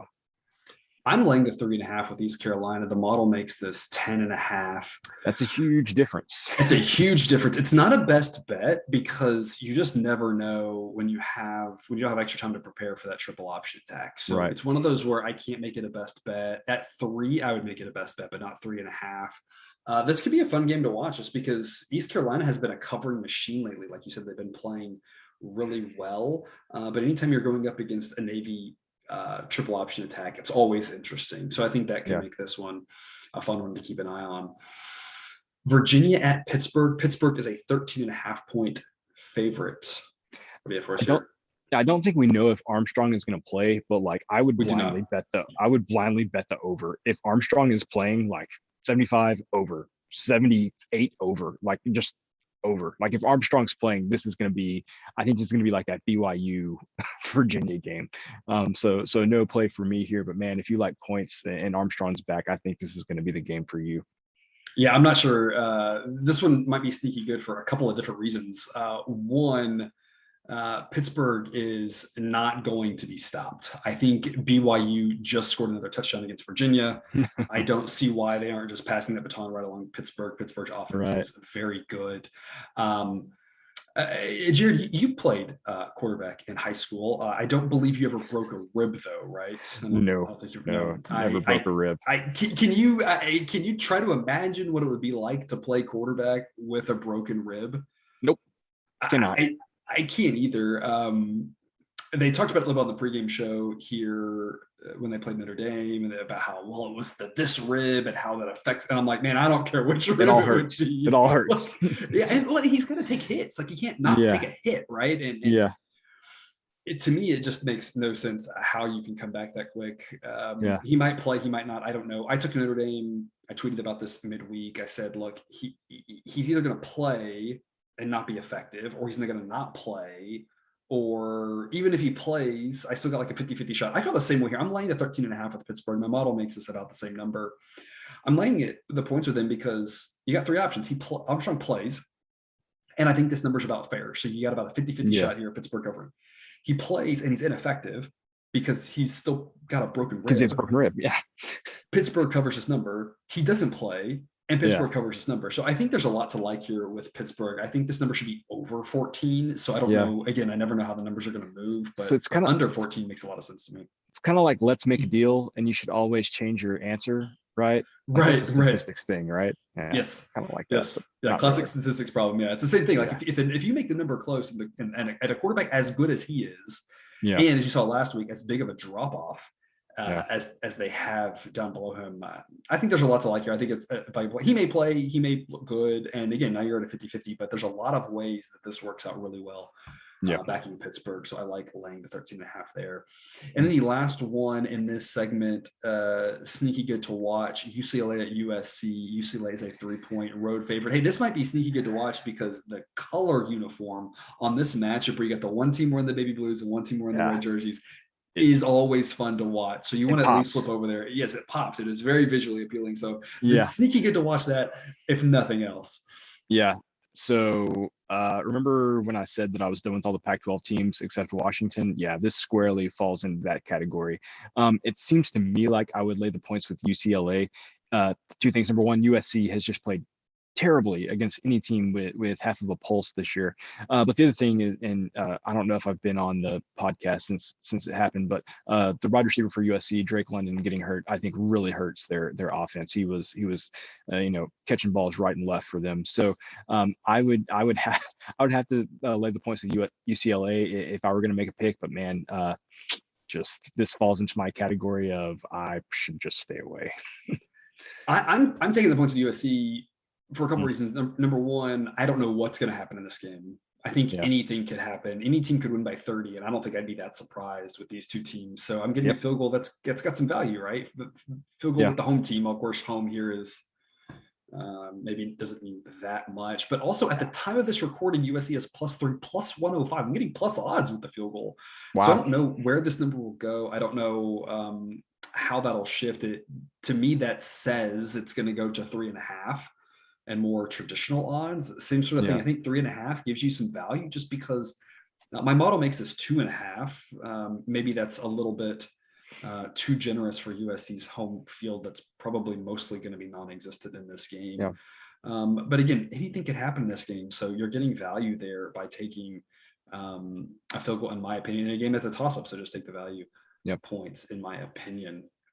All right, and that wraps up that segment. Now moving on to a new segment I'm calling Don't Overthink It. The segment will remind you that some teams are covering and others aren't, and that the best predictor of future behavior is past performance. So starting off with a team I have been writing for several many weeks now, Notre Dame, who is a 16-point home favorite against Georgia Tech. This line looks weird to me, but what do I know? I feel like you're for sure going to be on Notre Dame again, hence the title of the segment. But I don't feel like I have a good enough feel for one team or another to make a play on this one. Notre Dame is 7-3 against the spread. I've been backing them a lot lately. I had Toledo in that game and got the win. So I am comfortable fading Notre Dame when the time calls for it, but they've been a covering machine lately. I've been on them for almost this entire stretch. It's a best bet for me. The model thinks it should be 21. So I'm laying the 60 with Notre Dame, best bet. No regrets on that one. Yeah. Michigan is a 14.5-point favorite at Maryland. Maybe more than any other team, because I think Michigan State's the one that we've talked about the most this season, but more than any other team, I don't know why you seem to be higher on Michigan than everybody else. And even like clearly the playoff committee is relatively high on Michigan. So why the books don't seem to be high on Michigan, I don't know. I was in Las Vegas this past weekend. I have a ticket, Michigan +1 at Penn State. I'm going to be collecting on that because clearly they don't value Michigan, the same way that we do. This was the Penn State team that lost at home to Illinois like a couple of weeks ago in that 9 overtime game. That was my great thing about college football that week. So anyway, Michigan State's the one that we've talked about the most, but I think Michigan squarely belongs in that category. Why the model is so high on it, and clearly the odds makers don't seem to kind of hold them in that same regard. Yeah, Michigan 7-2 against the spread. I've been backing them a ton. It's been working. I don't see any reason to stop Maryland. Also 2-6 against the spread. I'm laying the 14.5 with Michigan. It's only not a best bet because of the hook. So if it does drop for some crazy reason to 14, I recommend that as a best bet. But the model makes us 18. To your point, it's a few teams. It's Notre Dame, Michigan, and Michigan State are 3 teams off the top of my head that the model has liked. And I have been successful backing much more than the books. I don't really know why I get maybe why they're lagging a little bit more with Notre Dame and Michigan State because they don't win convincingly. But they're still lagging more than I would expect. And Michigan doesn't make any sense to me why they're lagging this much. Yes, they had a close game against Penn State last week, but when you look at post-game win expectancy, I think Michigan's number was over 90%. I mean, they dominated that game. Again, on the road against Penn State, and Maryland can't seem to get out of their own way at this point. So I think Michigan gets an easy win here. The only other concern about this is it is a trap game for Michigan, given that they just came off the Penn State game and they have Ohio State next weekend. The only thing is that Michigan has been rolling in these situations and just putting up points upon points upon points. Even when they had a trap game previously with Michigan State on deck, I don't remember who they were playing. They started slow and then they just kept scoring and kept scoring and kept scoring. I think it's the classic defense and a good offensive line travel, and I think Michigan has both of those. So exactly. So yeah, I'm laying the 14.5 there. I wish it was 14, but I'll still lay the hook and not worry about it. Minnesota is a 6-point favorite at Indiana. Indiana 0-8 against the spread. No quarterback in sight for them. Yeah. Okay. I don't. Okay. So here's the deal. I can't. Teams that we're done with. I was done with Minnesota when they lost at home to Bowling Green. So, completely done with them. I can't bring myself to back them. But at the same time, how is this less than a touchdown against a team that's 0-8 against the spread? This makes no sense. I would expect this to be like, kind of would have put this in like no man's land, maybe like 8.5 or something like that is more in line with what I would have expected to see. I can't, like I said, I can't bet on Minnesota after them losing to Bowling Green, but this looks weird. It is weird. I think Minnesota, lost to Bowling Green and took a big hit in my rankings, such that then when they started rolling off wins, I wasn't on them because it knew that they lost to Bowling Green, and then the model realizes they're playing well and jumps on them, and then they lost to Nebraska, I believe, at home. Yeah. So they've been a very confusing team this year, but the model still makes this Minnesota minus 11. So best bet Minnesota minus 6. I'm like you, this makes no sense that it's under a touchdown. Yeah. I think they are a much better team than Indiana, an Indiana team that at this point, frankly, if they decide to pack it up for the season, I would not blame them. The season has not gone the way they expected. It Yeah. just snowballs out of control week after week. It just gets worse and worse for them. Yep. So best bet for me, Minnesota minus 6. Sticking in the Big Ten, Nebraska at Wisconsin. Wisconsin is a 10-point home favorite. So no play for me here, but whoever's listening to this that needs to hear this, Nebraska shows up for these big games. For me, I would not be laying the points with Wisconsin here because it seems like there is a direct correlation between the skill of the team that they're playing and how well Nebraska plays. This feels like one of those Nebraska games where they find a way to lose it at the end and lose by 4 or something like that. So this is a stay away. But man, if I had to pick a side, I would be taking the points in Nebraska. All right. Hey, I'm laying the 10 with Wisconsin, and I'm making this a best bet. The model makes this 13. And here's what I'll say about this. I think you're right to some extent. I think the issue with Nebraska that we have to worry about is when are they done? Are they done? Are they going to show up or not? And I'm not going to try to prognosticate that. I don't know. I'm just saying it is on the table that if you have to consider this week playing out, say 10 times, how many of those 10 times does Nebraska just simply not show up because they're done? Yep. I don't know what the number is, but you have to consider that. You also have to consider the fact that Wisconsin's playing really well lately. They're finally coming into the team that we thought they were going to be. That's what I was going to say. This is not the Wisconsin team that lost to Notre Dame or the Wisconsin team that lost to Michigan. Correct. Not the same team. And so this is one of those situations where in some of those 10 outcomes, I think Wisconsin jumps up 14 points in the first quarter.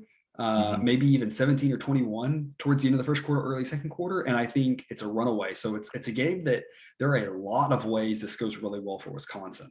I think you're going to know early in this one. I think it's going to be a situation where whatever the score is at the end of the first quarter is going to tell you a lot. If it's scoreless at the end of the first quarter, if it's 3-3, 7-7, I think Wisconsin obviously still can cover 10, but it's going to be a much tougher road for them, but they might be up and running away with this. The thing I would say about this, the reason it's a best bet for me is there's a lot of ways this goes right from Wisconsin. Again, number one, Nebraska could just be done because all the chaos and frustration around this lost season, not making a bowl, etc. There's a situation where Wisconsin just really good and just runs them out of the building early. But even in that situation we talk about where it's tied at the end of the first quarter, while I don't like Wisconsin's chances, it's still possible that they cover the 10 or push at the 10. So especially at 10, I think there's still, you got a lot of protection there from that worst case scenario, which obviously could happen, but this is gambling. You can never always avoid those scenarios, right? Yeah. Oklahoma State is a 10.5-point road favorite going to Lubbock to play Texas Tech. What do you have for us here? I wanted to back Oklahoma State, but we talked about kind of what the effect that letting Jimmy Lake go at Washington may have. I think letting Wells go at Tech probably is going to have a pretty positive effect, I think, because I think just culturally he wasn't meshing well there. Now, do I think they're going to beat Oklahoma State? No. Like I said, I would lay. To be fair, I didn't think they'd beat Iowa State last week. Yeah, if I had to pick a side, I would lay the 10.5 points with Oklahoma State. But after seeing what Tech did to Iowa State, knowing that the coach wasn't a great cultural fit there, and knowing that Lubbock, when they kind of have it going, is a tough place to play, it's just enough to scare me off where I'm not touching it. This game to me is almost the exact same case as the one we just talked about, with the obvious caveat of the fact of where the game's located and the fact that Tech's going to a bowl game as opposed to Nebraska, who is not. But you have an Oklahoma State team that is 8-1 against the spread. They have been rolling. They just demolished TCU last week. So I don't love the hook here, but I'm laying the 10.5. I'm not going to overthink it and just say, look, they're the better team by a long shot.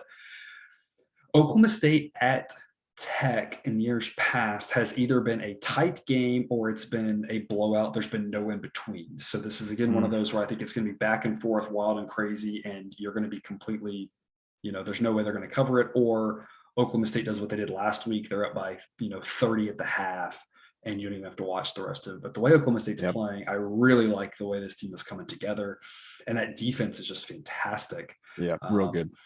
Yeah, I so can't believe that we're talking about a Big 12 I'm- defense the way that we're talking about Oklahoma State. I'm not surprised we're talking about a Big 12 defense this way. I'm surprised that it's Oklahoma State. Yeah, That's yeah. what's surprising. But hey, next year we might have this with Tech, right? With their new head coach has talked about, I know this is Tech and everything, but he's already said we're going to play defense next year. So, what's the old lyric, right? The times they are changing. Yeah, exactly. North Texas at Florida International. North Texas is a 9-point road favorite. Florida International is not good. They may have given up this season.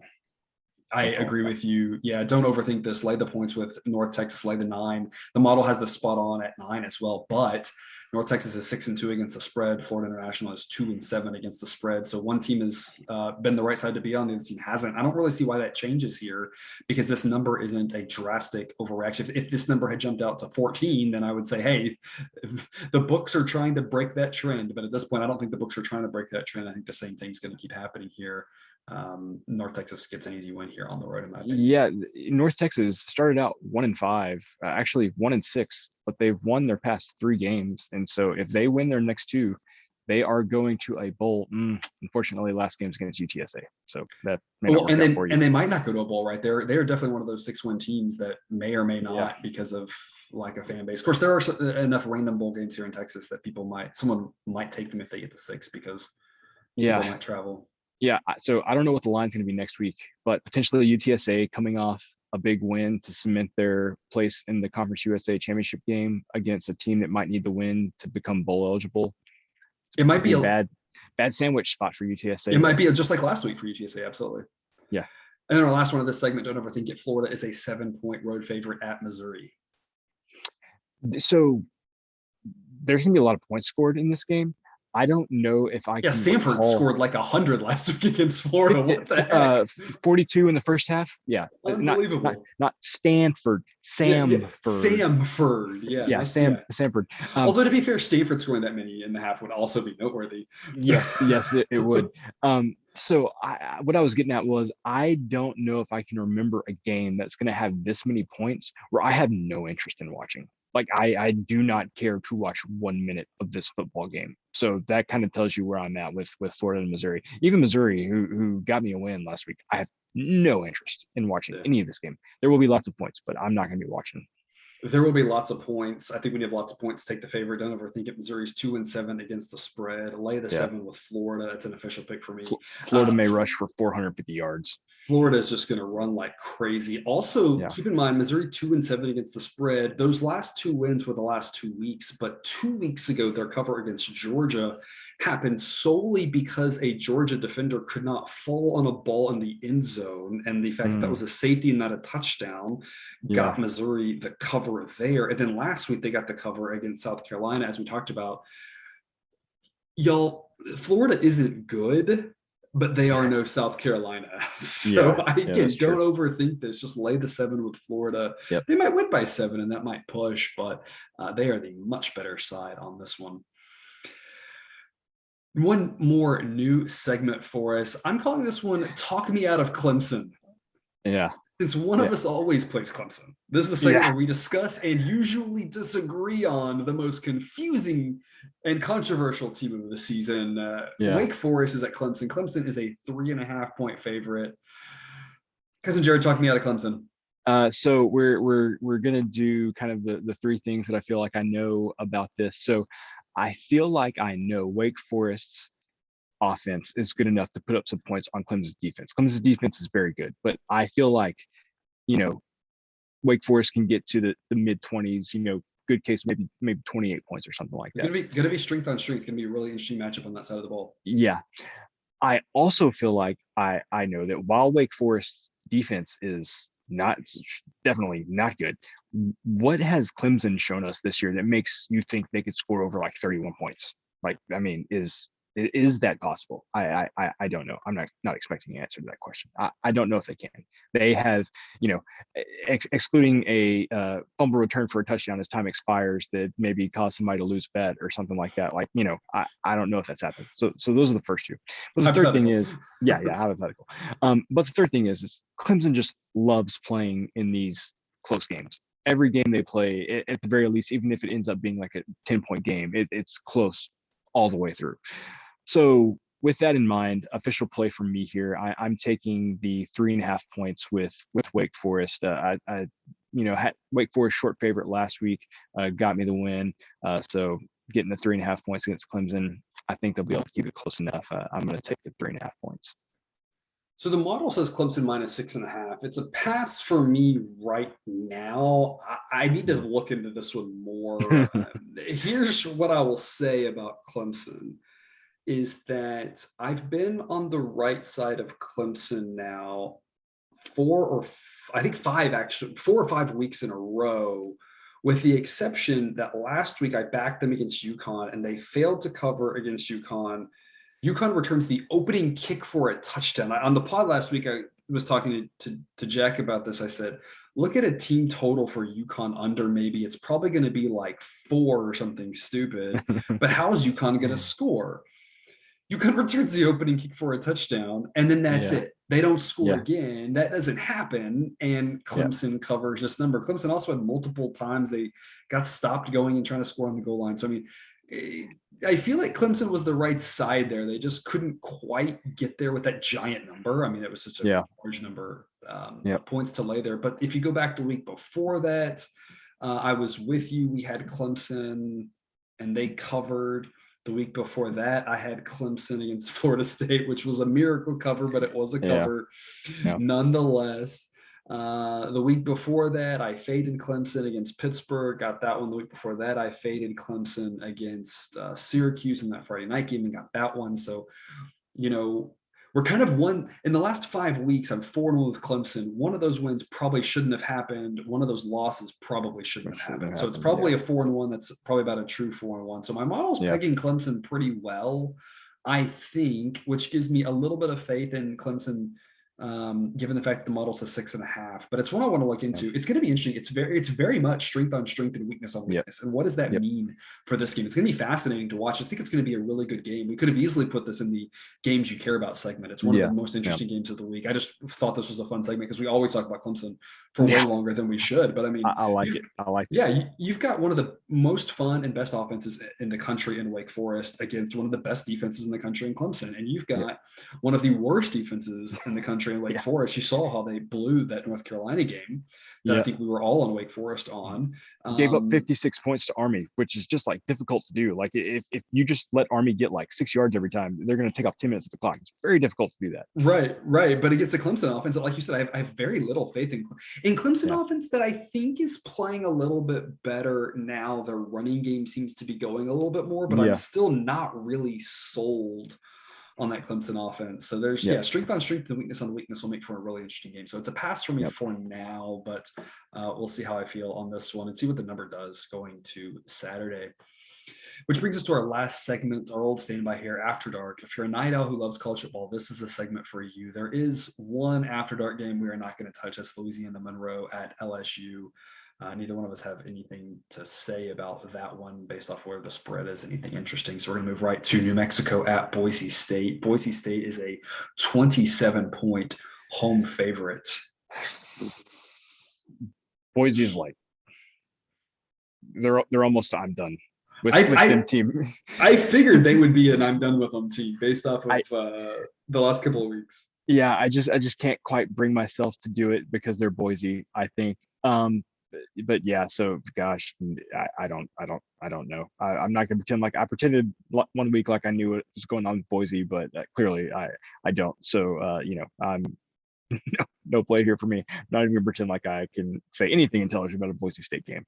Yeah, Boise State last week had one of many just awful bad beats that I was a part of. They were outside of the number, time running down, and allow a 70-yard pass play with like 5 seconds to go on just a normal pass play.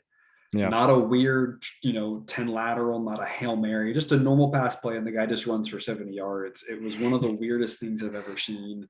It was definitely one of the top 10 bad beats of the season. Yeah. Otherwise, Boise was the right side for that one, and they cover that one. I'm going back to the well. I'm laying the 27 with Boise, official pick. The model thinks 31.5. New Mexico is really bad. I think Boise State just manhandles them and runs away with it. It's a late game. Hopefully, it's a late game that we don't have to care about too much because it's 35-3 at the half, and you know that they're running away with it. Right. Arizona State is a short 2.5-point favorite at Oregon State. And these two teams, I have to say, are quite confusing. I think we have oscillated on these two teams between they're garbage and they might be the best team in the Pac-12. For sure. Definitely. And I don't know. I don't actually know where the truth is. Probably somewhere in the middle, like most things, I guess. Yeah. Well, this is easy for me. Arizona State is one of the teams that I'm done with. So there you go. I've got nothing here. I guess that should probably tell me something when I'm like, hey, I'm done with Arizona State. Well, maybe I should take the team that I'm not done with, because clearly the team that I'm done with has done something offensive to me. But it could go either way, right? Because it could just be that it's bouncing back and forth, right? So I don't think it's that simple. Yeah. So definitely, if I had to pick a side, I'd pick Oregon State here, but 2.5 points, that's not enough. So this is completely staying away from this thing. Although, not to derail us too much here, but how, after all of the chaos with the Memphis unders, is Memphis not on your list of teams you're done with? Well, see, here's the thing with Memphis. I was right. That's the problem. I was right. I was wrong when they actually account for who wins and who loses, but I was on the right side of those bets. Like some of these teams that I'm done with, like I was just so wrong that there was just no coming back from it. So yeah, this is Arizona State falls in that category. I've been wrong on them so many times this year. It's just not. And I of course I get what you're saying, but the words that you just said were really funny if you rewind and listen to them. Yeah, I know. I was right, but look, when you account for the actual score, I was wrong. Yeah, I was wrong, but I was I get right. what you're saying. I get what you're saying. But you know what I'm saying. Yes, those Memphis totals were some really bad beats there for you. Yeah. Hey, best bet for me here on the After Dark segment, I'm laying the 2.5 with Arizona State. The model thinks it should be 4.5. So I'm kind of breaking a little bit of a rule here and taking a Pac-12 game as a best bet. But here's the thing is I think there's a lot of value on this number at 2.5. I think this number gets to 3 by kickoff, maybe even out to 3.5. So I think at 2.5, it's too good to pass up. So again, I'm going to kind of double down, for lack of a better analogy, and say best bet on Arizona State here. I don't really know what's going to happen in this game. I just love the fact that it's under 3. And again, Arizona State is the better team. Oregon State has been all over the map. Arizona State's been all over the map, but Arizona State's all over the map has been at a higher level than Oregon State's all over the map. Yeah. Whatever that's worth. So a best bet mainly just because of the value on the number at this point. And then our last game for the podcast here, another island special, Colorado State at Hawaii. Colorado State is a short 1.5, 2-point favorite at the moment. What's your take on this one? So this is not an official play for me yet, but it will be whenever, we mentioned we got our lines from Bet Online this week. Whenever there is a money line available at Bet Online, I will probably make this an official play for me on the money line there. If it were to get out to 2.5 or 3, definitely if it got to 3, I'd take the 3 points instead of that. But if it sticks around in this 1.5 or 2 area, I'm going to take the money line with Hawaii. Colorado State's not very good. They also seem to be not very well coached based on like the cacophony of just like bad errors that they've made this year that you can almost purely chalk up to coaching. So a seemingly not fundamentally sound and not, well coached team going on the road to the islands just seems like a perfect spot for Hawaii to get a win. So that's kind of my hard hitting analysis on this one. As soon as the money line drops, I'll probably be jumping on Hawaii. I like what you said there. I agree with you. I'm waiting as well. There's nothing that's making me run to the window here to get a 1.5 or a 2-point ticket. See where the number goes. If it gets to 3, see how the money line looks. Hawaii's been a very easy team to peg this year. It's called, if they're on the island, back them, and if they're on the mainland, don't. I think you'd be like 7-1 or something like that if you just Wow. took that advice. I don't have anything coded into the analysis to do this. I mentioned on Twitter I should look at the historical data and see what sort of swing they usually have. I don't know how common this is. I know they talk about this as a thing, but I don't know. I don't have the data offhand to back it up. But I do think that if you were to take my model projections and you were to say blindly anytime Hawaii's on the road versus anytime they're home, alter the home field advantage to be some ridiculous number like 6 or something like that, I think you'd actually be a better projection by a long shot Wow. than, and there's no other team I think you could say that about. So I don't know if that's just this year, if weird Yeah. COVID stuff is affecting that. I can't explain it. That's just been the way it's gone. And so without any of that calculation, my model thinks that Colorado State should be a 1.5, 2-point favorite, which is right where they are. But knowing the way that Hawaii has played so much better at home, and then exactly what you talked about, I think Yeah. Hawaii's the right side here. And I'm like you, if it gets to 3, I like it. If not, we'll just take the money line and say this is a toss-up game. And so in a toss-up game, I like getting good Yep. odds because in the long run, that's going to help build our bankroll. Yep. And that wraps up another episode of Picks with the Professor. We'd like to thank you for tuning in. Please subscribe or follow if you aren't already. That way, next week's episode will appear in your feed when it first releases, and you can go get the best of the number. And as always, remember, you can eat your betting money, but please don't bet your eating money.